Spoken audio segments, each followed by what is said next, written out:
Hello বন্ধুরা, আজকে আমরা মাসান ঠাকুরের এখানে এসেছি, পুজো দিব। মানসিক ছিল, তো আমি প্রত্যেক বছরই পূজা দিই, তো এবছরও এসেছি পূজা দিতে। তো এটা আমার ননদ, এটা ননদের শাশুড়ি। তো ওদের আজকে মানসিক ছিল পাঠা বলি দেওয়ার, তো সেটাই আজকে দেবে।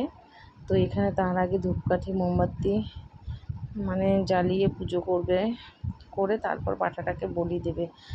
চাল কুমড়োটা আগে দেবে, তারপর পেঁপে, তারপর পাঁঠাটা। তো ভিডিওটা তোমরা দেখতে থাকো বন্ধুরা, আশা করছি ভালো লাগবে। তো ওদের যা যা নিয়ম কানুন আছে ওরা এখানে করে নিচ্ছে। করে নেওয়ার পর যে বলি দেবে সে এসে বলি দেবে। তো এখানে যে যেটা মানসিক করে সেটাই হয়। খুব জাগ্রত ঠাকুর, অনেক দূর দূরান্ত থেকে লোকজন এসে এখানে পুজো দেয়। তো আমিও যেটা মানসিক করেছিলাম আমারও ফলেছে। যদি তোমাদেরও কোনো মানসিক থাকে বন্ধুরা, তোমরাও এসে করে যেতে পারো। এই ঠাকুর খুব জাগ্রত, তোমাদেরও